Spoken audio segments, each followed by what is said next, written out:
Chapter 3 In the Light of the Bluebell Flames 1 year later. A gust of wind swept over the coast, flickering Hariel's raven hair into her eyes.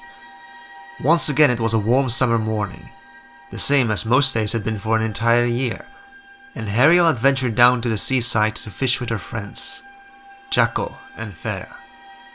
Their intentions were to bring back dinner, but things had derailed a little. "What do you say, Hariel? Can you repair it? I will pay 3 milk pails for your services," Farah asked, speaking clearly enough Hariel caught everything. It had been a slow start, but after befriending 2 local kids from the town, Tickle and Farah, her vocabulary had been improving on a daily basis. Hariel accepted the warm book and inspected the damage it had sustained under Farah's hawk-like attention and Tickle's smug confidence. Like all books around here, it was an intricate work of handcraft, and though the book wasn't made from the best parchment quality, the careful writing and small illustrations proved someone had put in considerable effort to make it. "To mend book, I need the gunner parts," Hariel said hesitantly, gesturing to the book.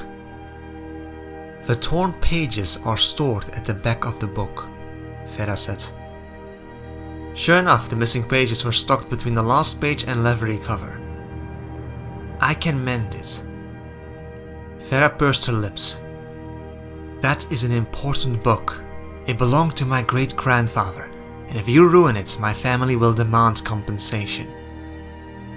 Though Hariel was learning, that sentence had been a bit too complex. To take in the words, translate it in her head, and then come up with a reply made Hariel slow to answer. "I can mend it," she repeated. "I make the book, be beauty?" Tickle snickered into his hand. Hariel sighed, knowing she'd butchered her sentences again. "Never mind, my stupid cousin. I think your Valyrian has come a long way, Hariel," Farah said. Valyrian was the spoken tongue in these parts, and once Hariel started understanding the language, it had become 1,000 times easier to get information too. Hariel now knew they lived along the northern coastline of the Shivering Sea, on a continent called Essos. Hariel had heard of other places such as Hills of Norvos, the Axe, and Lorath a few times too. They were major landmarks and cities, but since the town didn't have a single map that showed more than the town borders, Hariel had no idea just how far away any of these landmarks were. "Thank you. I practice very much," Hariel said. She closed the book and put it into her old school bag, which she carried with her on nearly all her outings these days. "And I take book home to mend. You get book back soon, and I get the milk pails?" "You only get the milk pails once it's mended," Farah insisted. "I get half of milk now," Hariel haggled, "and half when finished." "You already have the book. You will get the promised milk when I get the book returned whole and repaired." "I need food to work, Farah. 1 milk pail now and 2 after." Farah hesitated until Tickle spoke up, coming to her defense. "You know Hariel has never failed to repair anything I've asked of her before, cousin." Farah nodded. "We have a deal. Come along then. We'll head to the farm to retrieve the milk." Farah frowned and then added unhesitantly. "We'll have to go around town though." "Yes," Hariel agreed quietly, because she knew Tickle and Farah got in trouble with some of the more distrustfully inclined townsfolk whenever they were seen in the company of the Dragon People. It was a small community where everyone knew everyone, so it was just easier to meet in remote places. This had all come about soon after their initial meeting, when Norbert scared a group of children away. Only days later, Hariel had ran into Tickle on the outskirts of town, standing next to a broken wheelbarrow full of logs. One of the front supporters to the wheel had snapped, leaving Tickle unable to get anywhere with his heavy cargo. She still remembered well how Tickle approached Norbert too. Either had been brave or reckless, didn't matter to Hariel. She figured both traits would have made him a good Gryffindor, so she decided to offer her assistance. Though the language barrier remained a huge bother, they made do with pointed hand gesticulations and wild arm waving. They tried several things, but after half an hour of tugging, pushing and jostling, they were forced to face reality. This wasn't working. The problem was just one measly broken piece of timber that was supposed to keep the wheel in place. Jacko still had a ways left to go, and Hagrid had been teaching her the spell that'd be perfect for this. It'd be so easy for Harold to fix, and so difficult for Jacko if she didn't. During their short meetings, Harold had already learned several words from him too, such as Jacko's name, the word for dragon, wheelbarrow, lift, and what might have been a pretty crude swear word, because Jacko had flushed red and shaken his head vehemently after she tried repeating it. So would it really be so disastrous if she used magic? He already knew she had a dragon, that she wasn't quite right, and this was her chance, wasn't it? While Jacko was occupied inspecting his raw-skinned and bleeding hand, Ariel drew her wand and whispered, "Reparo." When Jacko looked up again, Ariel's wand was back in her pocket and she was grinning at him expectantly, her green eyes glinting. They'd been friends ever since. Walking in a line, they followed the winding terrain on the shoreside until the town peeked out from behind the cliffs. "Which ship is that?" Vera said, pointing towards the ocean. As a seaside town, their main business were trade and fishing, and boats were a familiar sight, but even from afar this one looked different. "The sails got sigils on them," Jacko said. Ariel frowned at the new word. "What is sigil?" "The sigil is the drawing on the sail," Jacko responded. "I have seen that sigil before. I think the ship comes from a master in Loraf." "What would bring them to our small town?" Vera wondered. "There are no masters here, only the governor." Jacko frowned. "I'll go join Father at the docks. There'll be news there. Once you get the milk, you should hurry home, Ariel. Better not be caught wandering while foreigners are about." Ariel rolled her eyes. After all, she knew well how most of the townsfolk felt about newcomers. While Ariel and Vera continued towards the farm, Jacko split off to hear the news from the docks. Ariel was sure she'd hear all about it tomorrow. The trek from town to the hut took about an hour and a half, but that was with no breaks and without getting lost, which could easily happen. It's not like there was a path to follow, and in the beginning Ariel had ended up wandering lost for several hours after an outing. It was still mid-afternoon when Ariel returned, carrying the milk pail with cold hands and numb fingers, arriving just as Hagrid was about to feed Norbert. His scales had hardened and his colouring had turned into rich shades of blue. He'd grown to the size of a horse but could appear twice as large when he stretched out his leathery wings. Like a teenager in the worst of his growth spurts, Norbert was skinny and gangly, giving him a stretched look without much meat or muscle. "Hi, Hagrid." "Oh, you're back already? Did you have fun with your friends? I thought you were going fishing." "We were, but nothing was biting, so instead I traded us some milk from Vera," Ariel said, appreciating the ease of speaking English. There were days the mental strain of following Valyrian conversations could wear her out more thoroughly than a Quidditch match. I'll never understand how they have the patience for their muggle fishing." "They don't have a choice but to be patient. They don't have magic," Ariel remarked. "I guess. But you better put the milk in the pantry before it spoils." "And you better hurry to feed Norbert. He looks impatient." She focused on Norbert's reptilian features, using his similarities to snakes to slip into Parsisaltongue. "Hello, Norbert." At once his head whipped around, long neck coiling. "Food!" he hissed urgently in snake tongue, turning back to stare at Hagrid. "Yes, it's nice to see you too," Ariel muttered sarcastically. "Food!" he repeated, unwilling to be distracted from his goal, making his scratchy tone particularly grating. Ariel didn't take offense though. The privilege of being able to converse with a dragon was rewarding in itself. To be a Parsisalmouth was to be able to speak to snakes. But as a fire-breathing dragon, Norbert was absolutely no snake. No more than an alligator was a snake, or a gecko, or a chameleon. When Ariel had met a boa constrictor during Dudley's birthday, the snake had understood her perfectly from the beginning. But that wasn't quite the case with Norbert, who did not speak snake. He spoke dragon, whatever that was. However, he was also reptile enough to have some overlap. Considering everything, Ariel drew parallels between her own translation struggles and Norbert's. Similarly to how Ariel had only known English, Norbert only knew how to speak dragon, but trusted to a new place of foreign lands and people, they were forced to adapt. Norbert recognized Parsisaltongue as a related language to his species, the same way Ariel recognized Valyrian as a language too.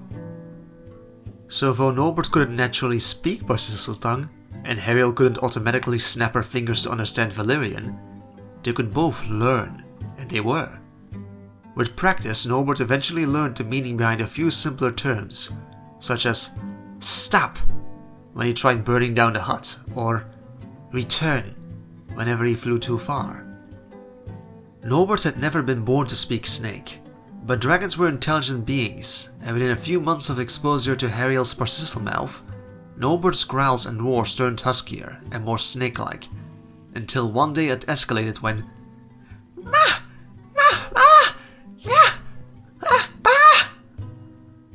the first time she heard the scratchy, sharp-pitched voice, it had been so unexpected Ariel dropped her teacup in surprise. I've got it. Hagrid unhooked his pink umbrella from his belt and pointed it at porcelain pieces. Reparo, he said, and the pieces sprang back together. Hagrid had stopped pretending the umbrella was anything but his badly disguised wand. He even admitted that Dumbledore had, secretly, repaired his wand after the Ministry initially snapped it. What? Hagrid, did you hear that? What's Norbert doing? Huh? What do you mean? Norbert, she said, pointing at the dragon. He's just goofing around. He's speaking, Hagrid. Well, sure. He's got a lot of energy, don't he? Got a lot of feelings to express, just like the rest of us. Or do you mean the hissing? I noticed his growls changed a bit too, but I'll take that over the screeching. The hissing ain't nearly as loud. Hissing? Ariel asked, looking bewildered from Hagrid to Norbert. Norbert said nonsensically, though his husky babbling had an oddly questioning lilt to it. Yes, he's just hissing, Hagrid said. How was Hagrid not hearing this, unless... That's not hissing. I can understand him. That sounds like English to me, kind of. It's mostly random sounds, like baby babbling, but I think he's trying to speak Parsisaltongue, Hagrid. It was one thing to make herself understood to Norbert, but was another matter completely for the dragon to talk back. Hagrid had walked on clouds that day, proud and excited, perhaps a little envious too, that they could communicate with Norbert this way, and Ariel had practiced with him ever since. By now, Norbert might have taught himself more Parsisaltongue than Hagrid had Valyrian. You know what I found for you? Can you smell it, Norbert? Can you? I think you'll like it. Yes, I do. Hagrid cooed. Food? Norbert asked, shifting around agitated at the promise of a meal. Food! Food! Food! He demanded repeatedly. It was one of his favorite words, being the first word he learned alongside his sacred F-bomb trinity. Food, fly, fire. Ariel pointed to Hagrid. He's got the food, she reminded him in Parsisaltongue. Norbert eyed the half-giant speculatively. Mama food? At that, Ariel quickly switched back to English. You need to hurry, Hagrid. Norbert asked if he could eat you again. Rubbish! Me boy wasn't trying to eat me. Hagrid waved away her worry. It was just an affectionate nip. Sure, Ariel said, arcing a brow. Norbert had affection for Hagrid, but the older he got, the harder it was to keep him controlled without Parsisaltongue. As he grew bigger and stronger, Norbert began testing the power dynamics between them, challenging the authority and seeing what he could get away with. And the incident where he tried taking a bite out of Hagrid's leg had been a close one. If they hadn't been magical, Ariel was certain it would have ended in disaster. Ariel went to put the milk away, listening with half an ear to Hagrid's baby talk in case things went fiery. Come here, Norbert. I've got your juicy deer. Yes, I have. They're your favorite, right? Harry'll say so. The rest of the day was occupied completing various small tasks that had become a familiarized routine. When the sun set and the foreign stars of this strange world emerged, Ariel made herself comfortable in Hagrid's oversized chair, put on her reading glasses, and continued where she left off on Chapter 5 of Animal Ghosts of Britain. Fang sat with his head resting in Ariel's lap, drooling over her clothes while Hagrid occupied the kitchen table sewing a new cloak for her. She'd outgrown her previous one, and Hagrid was actually a pretty skilled seamster. When the hour grew late, Ariel went to bed first, climbing down into the expandable chest where she'd been using one of the storage rooms as her private quarters. She'd barely put her head down, pulling her rug up under her chin as she tried to get comfortable in her hammock, when something odd happened. Someone knocked on the door. It was so unexpected Ariel nearly fell out of the hammock. No one had ever knocked on their door before. While Ariel hurried to get dressed, she heard Hagrid go to answer the door. When she climbed out of the chest, Hagrid stepped aside to reveal the boy standing outside in the pitch darkness. Only a weak lantern for light that had nearly burned out. Ariel, come here. Your friend's at the door, but I don't understand what he's saying, Hagrid said. Jacko? What is wrong? Ariel said, switching to speak Valyrian. Jacko had never walked all the way up to the hut, because it meant getting too close to the dragon enclosure. Yet here he stood, at this time of night, looking as if he'd ran all the way from the village. If that lantern was all Jacko had for light, it was a miracle he hadn't gotten lost. Or maybe she was wrong and the reason he was so ruffled and worn was because he'd been wandering the forest for hours. Jacko began talking at once, his words too fast and strained for Ariel to understand even half of it. Wait! You speak too fast, Jacko, she protested. You want to come in? You want water to drink? No, there is no time. Catching his breath, Jacko started over, making sure to pronounce his words better. You need to flee, Ariel. They will be here soon. They are coming to take the dragon. Ariel's heart stuttered. Who is coming? The ship from Loraf. The men were sent here to take your dragon back to their master. I heard them, Jacko hissed urgently. They asked after the dragon in the village, about where it lived and who owns it. They are armed, at least 20 trained warriors, and they are already on their way. It's dark! How will they find the way? These people were new to the area, and it was quite difficult to find the hut. Only the locals knew these forests well enough to have a hope of finding it in daylight, far less at night. They have help, Jacko whispered. From town. There was a terrible moment after Ariel translated Jacko's news to Hagrid, and they had to make a choice. Would they stand their ground or run and hide? Ariel wished the development was more of a shock, but they suspected something could go wrong. The townsfolk had never truly warmed up to them, though they'd never expected outsiders to be the ones to force their hands. Thing was though, this might be all they had, but it wasn't much and they hadn't been here long. It chafed at her Gryffindor's side to run away, but she didn't want to fight either. She couldn't stomach the idea of anything happening to Hagrid, Norbert or Fang. In the end, Hagrid decided for the both of them. We're packing up, Ariel. The hut descended into a whirlwind of activity. Hagrid picked up his massive bed and threw it into the expandable chest, uncaring that Jacko was still present. Before the boy could leave, Ariel pulled up Vera's book from her backpack. She hadn't gotten around to repairing it yet. She'd planned to do it in the morning, but time had ran out. Ariel dropped the book on the kitchen table, pulled out the torn pages and put them where they were supposed to be. Forget about Vera's book, Jacko said urgently. There isn't time. Ariel pointed her wand at the book. Reparo. The spell slid over the book and the pages glued themselves back together. Jacko's eyes grew wide as saucers, struck speechless as he watched Ariel take his lantern, whispering the incantation for Hermione's bluebell flames. The sad little candle flickered out, only for a floating flame to take shape instead, shining a cold blue light that it worked better in the dark forest. Ariel pushed the book into Jackal's numb hands. "For Farah," she said tightly, and then gave him the lantern. "For you." He accepted the items, only able to stutter. "You need to run. Hurry and..." Ariel stepped forwards and hugged him tightly. "Goodbye, Jacko," she said, miserable that she was being separated from yet another friend. There wasn't time for anything else.